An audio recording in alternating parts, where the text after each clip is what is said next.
नमस्कार। ये महाभारत कथा पूरी तरह से वेद व्यास महाभारत के ऊपर आधारित है। यदि आप इसका निरंतर श्रवण करते रहना चाहते हैं तो इस चैनल को सब्सक्राइब ज़रूर कर लीजिएगा और आगे आने वाले सभी पॉडकास्ट के नोटिफिकेशन के लिए बेल आइकन भी ज़रूर से प्रेस कर दीजिएगा। अब हम सुनेंगे राजा मांधाता का जन्म वृतांत। महाराज युधिष्ठिर ने पूछा, ब्राह्मण, राजा युवनाश्व के पुत्र नृपश्रेष्ठ मांधाता तीनों लोकों में विख्यात है। उनका जन्म किस प्रकार हुआ था? लोमश बोले, राजा युवनाश्व इक्ष्वाकु वंश में उत्पन्न हुआ था। उसने 1 सहस्त्राश्वमेध यज्ञ और भी बहुत से यज्ञ किए और उन सभी में बहुत बड़ी बड़ी दक्षिणाएं दी। अपने मंत्रियों पर राज्य का भार छोड़कर उस मनस्वी राजा ने मनोनिग्रह करते हुए निरंतर वन में ही रहना प्रारंभ कर दिया। एक बार महर्षि भृगु के पुत्र ने उससे पुत्र प्राप्ति के लिए यज्ञ कराया। रात्रि के समय उपवास से गला सूख जाने के कारण राजा को बड़ी प्यास लगी। उसने आश्रम के भीतर जाकर जल मांगा, किंतु सब लोग रात्रि के जागरण से थककर ऐसी गाढ़ निद्रा में पड़े थे कि किसी ने उसकी आवाज़ न सुनी। महर्षि ने मंत्रपुत जल का एक बड़ा कलश रख छोड़ा था। उसे देखकर राजा ने जल्दी से उसी में से कुछ जल पीकर अपनी प्यास बुझाई और उसे वहीं छोड़ दिया। कुछ देर में तपोधन भृगुपुत्र के सहित सब मुनिजन उठे और उन सभी ने घड़े को जल से खाली देखा। तब उन सभी ने आपस में मिलकर पूछा कि ये किसका काम है? इस पर युवनाश्व ने सच सच कह दिया कि मेरा है। यह सुनकर भृगुपुत्र ने कहा, राजन, ये काम अच्छा नहीं हुआ। तुम्हारे एक महान, बलवान और पराक्रमी पुत्र उत्पन्न हो, इसी उद्देश्य से मैंने ये जल अभिमंत्रित करके रखा था। अब जो हो गया उसे पलटा नहीं जा सकता। अवश्य ही जो कुछ हुआ है वह देव की ही प्रेरणा से हुआ है। तुमने इस प्यास से व्याकुल होकर मंत्रपुत जल पिया है, इसलिए तुम्ही को एक पुत्र प्रसव करना होगा। ऐसा कहकर मुनि अपने अपने स्थान को चले गए। फिर 100 वर्ष बीत जाने पर राजा की बाईं कोख फाड़कर एक सूर्य के समान अत्यंत तेजस्वी बालक निकला। ऐसा होने पर भी बड़ा आश्चर्य सा हुआ कि इससे राजा की मृत्यु नहीं हुई। उस बालक को देखने के लिए स्वयं देवराज इंद्र उस स्थान पर आए। उन देवताओं ने पूछा, किन धास्यति, ये बालक क्या पिएगा? इस पर इंद्र ने इसके मुख में अपनी तर्जनी अंगुली देकर कहा, मां धाता, मेरी अंगुली पिएगा। इसी से देवताओं ने इसका नाम मांधाता रखा। फिर उसके ध्यान करते ही धनुर्वेद के सहित संपूर्ण वेद और दिव्य अस्त्र उसके पास उपस्थित हो गए। साथ ही आजगव नाम का धनुष, शिंगों के बने हुए बाण और अभेद कवच भी आ गए। इसके पश्चात स्वयं इंद्र ने ही उसका राज सिंहासन पर अभिषेक किया। राजा मांधाता सूर्य के समान तेजस्वी था। इस परम पवित्र कुरुक्षेत्र देश में ये उसी का यज्ञ करने का स्थान है। तुमने मुझसे उसके चरित्र के विषय में पूछा था, सो मैंने उसका महत्वपूर्ण वृतांत सुना दिया। राजन, इसी क्षेत्र में पहले प्रजापति ने 1000 वर्ष में पूर्ण होने वाले इष्टिकृत नाम का याग किया था। यहीं पर नाभाग के पुत्र राजा अम्बरीश ने यमुना जी के तट पर यज्ञ के सदस्यों को 10 पद्म गौएं दान की थी तथा अनेकों यज्ञ और तपस्या करके सिद्धि प्राप्त की थी। यह देश नहुष के पुत्र पुण्यकर्मा राजा ययाति का है। यहाँ राजा ययाति ने अनेकों यज्ञ किए थे। इसी जगह महाराज भरत ने भी अश्वमेध यज्ञ करके घोड़ा छोड़ा था।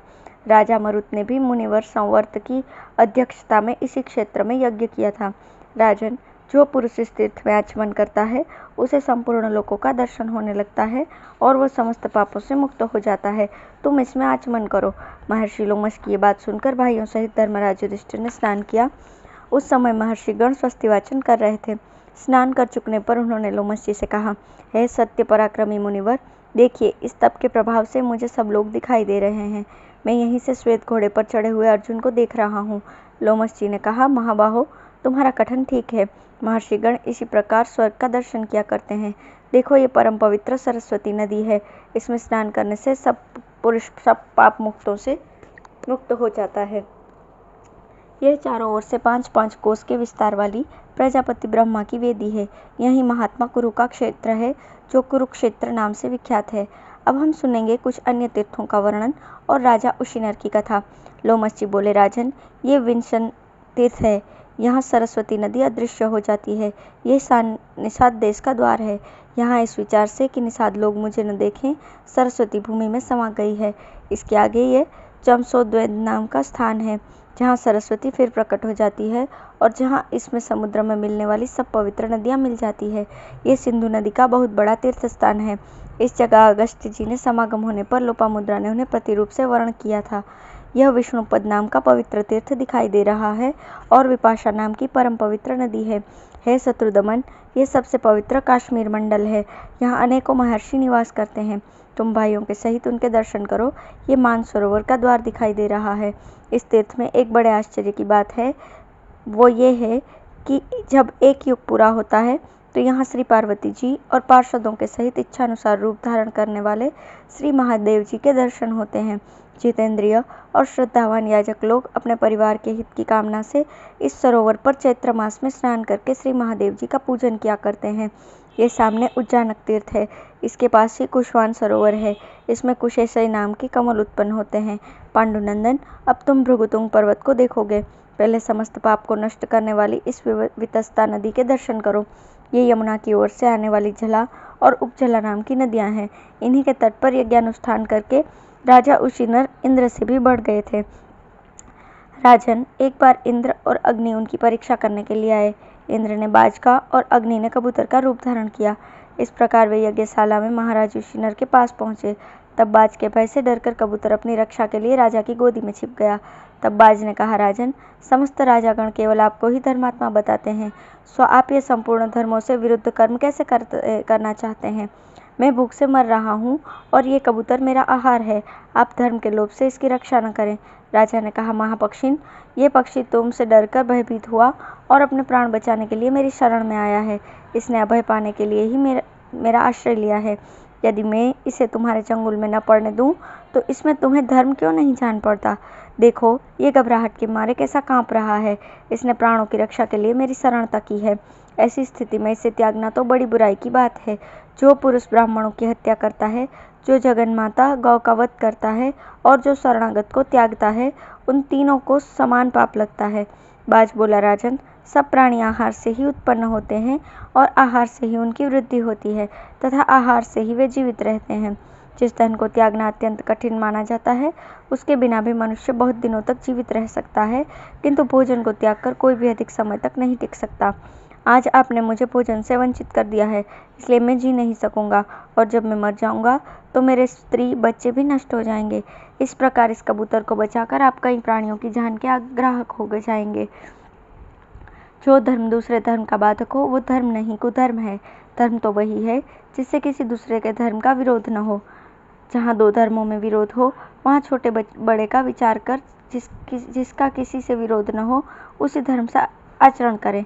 अतः राजन, आप भी धर्म और अधर्म के निर्णय में गौरव और लाघव पर दृष्टि रखकर जिसमें विशेष पुण्य हो उसी धर्म के आचरण का निश्चय करें। इस पर राजा ने कहा, पक्षी प्रवर, आप बहुत अच्छी बातें कह रहे हैं। क्या आप साक्षात पक्षीराज गरुड़ हैं? इसमें तो संदेह नहीं कि आप धर्म के मर्म को अच्छी तरह से समझते हैं। आप जो बातें कह रहे हैं वे बड़ी ही विचित्र और धर्मसम्मत है। मैं ये भी देखता हूँ कि ऐसी कोई बात नहीं है जो आपको मालूम न हो, किंतु शरणार्थी के परित्याग को आप कैसे अच्छा मानते हैं? पक्षीवर, आपका ये सारा प्रयत्न आहार के लिए ही जान पड़ता है, सो आपको आहार तो इससे भी अधिक दिया जा सकता है। लीजिए, मैं आपको शिव प्रदेश का समृद्धशाली राज्य देता हूँ और भी आपको जिस वस्तु की इच्छा हो वो मैं दे सकता हूँ, किंतु इस शरण में आए हुए पक्षी को नहीं त्याग सकता। विहंगवर, जिस काम से करने से आप इसे छोड़ सकें वो मुझे बतलाइए, मैं वही करूँगा, किंतु इस कबूतर को तो नहीं दूंगा। बाज बोला, नृपवर, यदि आपका इस कबूतर पर स्नेह है तो इसी के बराबर अपना मांस काट कर तराजू में रखिए। वो जब तौल में इस कबूतर के बराबर हो जाए तो वही मुझे दे दीजिए, उसी से मेरी तृप्ति हो जाएगी। लोमश जी कहने लगे, राजन, फिर परम धर्मज्ञ उशिनर ने अपना मांस काटकर तौलना आरंभ किया। दूसरे पलड़ में रखा हुआ कबूतर उनके मांस से भी भारी निकला, तो उन्होंने फिर अपना मांस काट कर रखा। इस प्रकार कई बार करने पर भी जब मांस कबूतर के बराबर न हुआ तो वह स्वयं ही तराजू में बैठ गए। ये देखकर वो बाज बोला, है धर्मज्ञ, मैं इंद्र हूँ और ये अग्निदेव हैं। हम आपकी धर्मनिष्ठा की परीक्षा लेने के लिए ही आपकी यज्ञशाला में आए थे। राजन, जब तक संसार में लोगों को आपका स्मरण रहेगा तब तक आपका सुयश निश्चल रहेगा और आप पुण्य लोकों का भोग करेंगे। राजा से ऐसा कहकर वे दोनों देवलोक चले गए। महाराज, ये पवित्र आश्रम उसी महानुभाव राजा उशिनर का है। ये बड़ा ही पवित्र और पापों का नाश करने वाला है। आप मेरे साथ इसके दर्शन करें। धन्यवाद।